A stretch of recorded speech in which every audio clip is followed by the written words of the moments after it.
नमस्कार, हिमाचल बुलेटिन में आपका स्वागत है। पेश हैं आज के समाचार। मुख्यमंत्री श्री जयराम ठाकुर की अध्यक्षता में आज शिमला में राज्य मंत्रिमंडल की बैठक आयोजित की गई। बैठक में 2 अगस्त 2021 से सभी मानक संचालन प्रक्रियाओं का कड़ाई से पालन सुनिश्चित करते हुए 10वीं, 11वीं और 12वीं कक्षाओं के विद्यार्थियों के लिए स्कूल खोलने को अनुमति प्रदान की गई। इन कक्षाओं के लिए आवासीय और आंशिक आवासीय विद्यालय भी सभी मानक संचालन प्रक्रियाओं का पालन करते हुए खोले जा सकेंगे। विश्वविद्यालयों के शोध विद्यार्थियों को विश्वविद्यालय प्राधिकरण द्वारा अधिसूचित तिथियों से विश्वविद्यालय आने की अनुमति प्रदान की जाएगी। मंत्रिमंडल ने 5वीं और 8वीं कक्षाओं के विद्यार्थियों को पढ़ाई संबंधी किसी संशय के निवारण के लिए 2 अगस्त 2021 से स्कूल आने की अनुमति प्रदान करने का निर्णय लिया। बैठक में कोचिंग, ट्यूशन और प्रशिक्षण संस्थानों को इस वर्ष 26 जुलाई से मानक संचालन प्रक्रियाओं का पालन करते हुए खोलने की अनुमति प्रदान की गई। मंत्रिमंडल ने लोगों की सुविधा के लिए जिला कुल्लू के निरमंड और जिला शिमला के कोटखाई एवं जुब्बल में 3 उपमंडल कार्यालय नागरिक खोलने को स्वीकृति प्रदान की। बैठक में सिरमौर जिला के विकासखंड पांवटा साहिब के पुनर्गठन से तिरलोधार में नया विकासखंड बनाने का निर्णय लिया गया।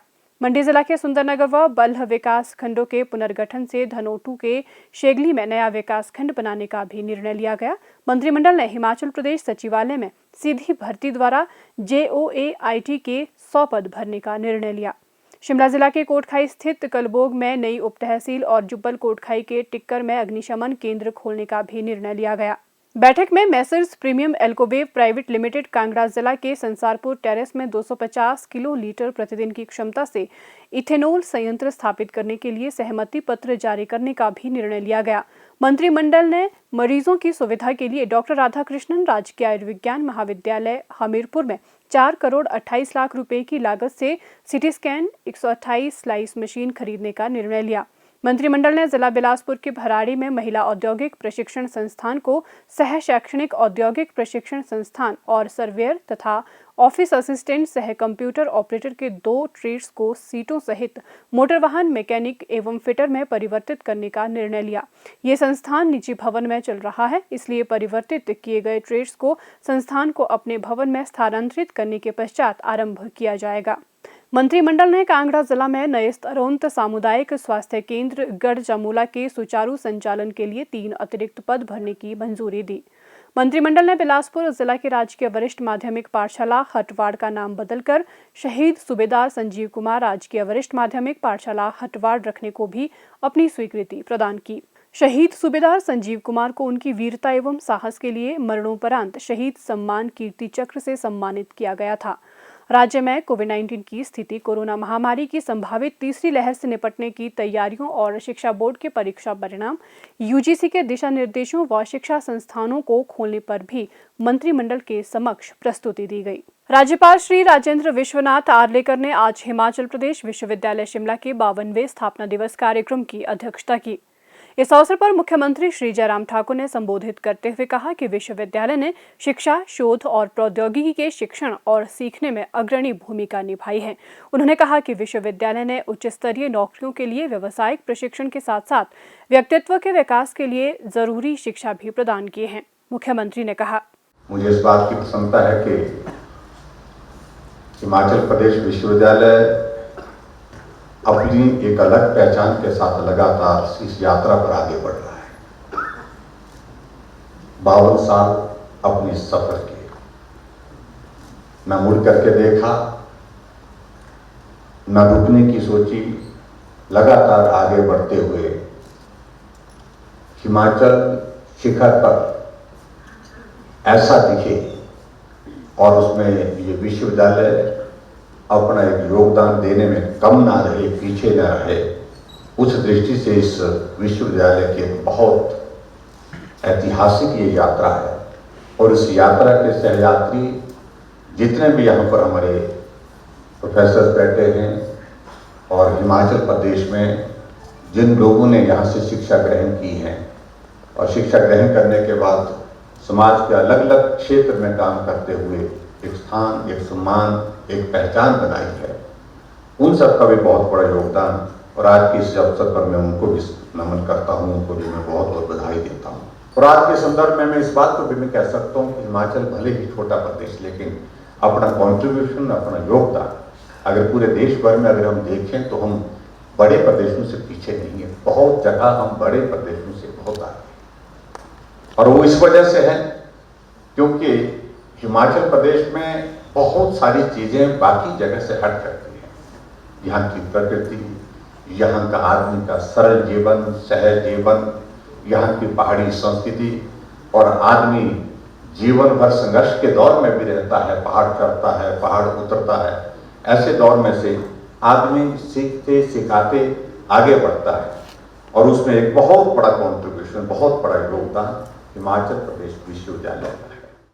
श्री जयराम ठाकुर ने कहा कि विश्वविद्यालय को विभिन्न लक्ष्यों को प्राप्त करने के लिए अत्यधिक कुशल जनशक्ति तैयार करने और अनुसंधान करने का सबसे महत्वपूर्ण दायित्व सौंपा गया है। उन्होंने कहा कि केंद्र सरकार ने राष्ट्रीय शिक्षा नीति 2020 तैयार की है, जिसका लक्ष्य मुक्त और दूरस्थ शिक्षण के लिए आधारभूत ढांचे को सशक्त बनाना, ऑनलाइन शिक्षा और प्रौद्योगिकी का उपयोग बढ़ाकर छात्रों के समग्र व्यक्तित्व का विकास करना है। उन्होंने आशा व्यक्त की है कि नई शिक्षा नीति छात्रों को नई चुनौतियों का सामना करने के लिए तैयार करने में मदद करेगी। मुख्यमंत्री ने कहा कि राज्य सरकार ने कोरोना महामारी के दौरान भी ये सुनिश्चित किया है कि विकास निर्बाध गति से चलता रहे। उन्होंने कहा कि राज्य सरकार ने प्रदेश के पूर्ण राज्यत्व की स्वर्ण जयंती को मनाने के लिए राज्य स्तर पर 51 कार्यक्रमों के आयोजन की योजना तैयार की, परंतु महामारी के कारण इस पर प्रतिकूल प्रभाव पड़ा। उन्होंने विश्वविद्यालय में 150 शिक्षक नियुक्त करने और 12 नए संकाय शुरू करने के लिए भी विश्वविद्यालय की सराहना की। उन्होंने कहा कि राज्य सरकार विश्वविद्यालय के प्रभावी कामकाज के लिए हर संभव मदद प्रदान करेगी। मुख्यमंत्री ने कहा कि स्मार्ट सिटी परियोजना के तहत विश्वविद्यालय में पर्याप्त पार्किंग का निर्माण किया जाएगा। उन्होंने कहा कि विश्वविद्यालय के बेहतर कामकाज के लिए प्रदेश सरकार विश्वविद्यालय की स्वायत्तता सुनिश्चित करेगी। उन्होंने विश्वविद्यालय की 50 साल की यात्रा के संबंध में विशेष कार्यक्रम आयोजित करने और विश्वविद्यालय के निर्माण में योगदान देने वाले लोगों को सम्मानित करने का सुझाव दिया। इससे पूर्व मुख्यमंत्री ने विश्वविद्यालय परिसर में लगभग 6 करोड़ 73 लाख रुपए की लागत की विकासात्मक परियोजनाएं समर्पित की। उन्होंने हिमाचल प्रदेश विश्वविद्यालय शिमला के परिसर में पूर्व प्रधानमंत्री स्वर्गीय अटल बिहारी वाजपेयी की प्रतिमा का अनावरण भी किया। मुख्यमंत्री ने शिक्षक कॉलोनी में 16 लाख रुपए की लागत से निर्मित ट्रांसफार्मर हॉल, 36 लाख रुपए की लागत से सौंदर्यीकरण कार्य और पार्किंग, 1 करोड़ 12 लाख रुपए की लागत से निर्मित मॉडल स्कूल के चौथे चरण, 1 करोड़ 49 लाख रुपए की लागत से निर्मित अकादमिक स्टाफ कॉलेज के फैकल्टी हाउस की अतिरिक्त मंजिलों और 49 लाख रुपए की लागत से निर्मित परीक्षा स्टोर और 3 दुकानों, लगभग 1 करोड़ रुपए की लागत से निर्मित पुस्तकालय भवन, 1 करोड़ 49 लाख रुपए की लागत से संकाय अतिथि गृह का जीर्णोद्धार, 35 लाख रुपए की लागत से विश्वविद्यालय परिसर में कुलपति कार्यालय के सामने सौंदर्यीकरण कार्य व पार्किंग को समर्पित किया। इस अवसर पर राज्यपाल और मुख्यमंत्री ने विश्वविद्यालय की पत्रिकाएं जारी की। उन्होंने सराहनीय सेवाओं के लिए विभिन्न व्यक्तियों को भी सम्मानित किया। स्वास्थ्य एवं परिवार कल्याण विभाग द्वारा दोपहर 2 बजे तक जारी बुलेटिन के अनुसार प्रदेश में कोरोना संक्रमण की जांच के लिए आज 1431 लोगों के सैंपल लिए गए, जिनमें से 737 लोगों की रिपोर्ट नेगेटिव पाई गई है, जबकि 688 लोगों की रिपोर्ट आना बाकी है। अभी तक 27,03,185 लोगों की जांच की जा चुकी है, जिनमें से 24,97,806 सैंपल की जांच नेगेटिव पाई गई है। प्रदेश में कुल 2,04,691 लोगों में कोरोना वायरस के संक्रमण की पुष्टि हुई है, जिनमें से 2,03,43 लोग इस बीमारी से ठीक हो चुके हैं और 836 व्यक्ति उपचाराधीन हैं। हिमाचल बुलेटिन देखने के लिए सब्सक्राइब करें YouTube channel DPR Himachal, follow करें ट्विटर @DPRHP, लाइक करें Facebook page information and public relations department Himachal Pradesh, visit करें वेबसाइट www.himachalpr.gov.in। इस अंक में इतना ही। कल फिर होगी मुलाकात। दीजिए इजाजत। नमस्कार।